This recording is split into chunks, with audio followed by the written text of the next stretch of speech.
మీరు మా ఇద్దరితో మాట్లాడడం చాలా అన్కంఫర్టబుల్గా మాట్లాడుతున్నారు సార్. అక్కడ ఉన్నంత ఫ్రీనెస్ ఎందుకు మీ మాతో మాట్లాడినప్పుడు రావట్లా?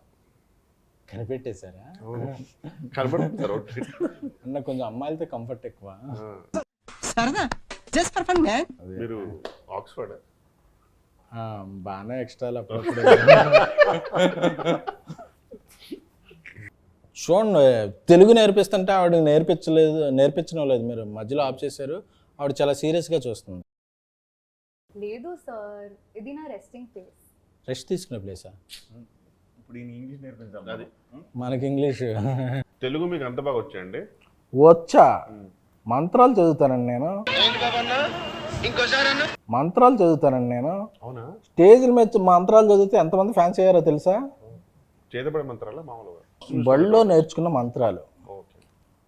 యూనో ఓం కామధేమాయ విద్మహే పుష్పబాణాయ ధీమహి తన్మో అనంగా ప్రచోదయాత్.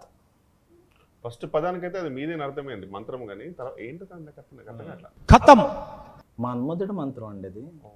అందరు దేవుళ్ళు పూజిస్తారు, మన్మధుడికి ఎవరో పూజలు చేయట్లేదు అని చెప్పి నేను మన్మధ మంత్రాలు నేర్చుకున్నాను. మీరు మన్మధుడికి బాగా. అవును, కొంచెం. ఇదేదో మలయాళం లాగా ఉంది. మలయాళం కాదు, మంత్రం. మంత్రమా? మంత్రం. కానీ ఈ మంత్రం నేను 100 times చదివితే. ఓం పగపుగే పగిని పాగోదరి భగవాసనే. మీరు మలయాళీయం కదా? అవును. మా అల్లు మల్లయ్య కదా? అంటే మా అల్లుకి మల్లులో బాగా. అవును. అదే కదా.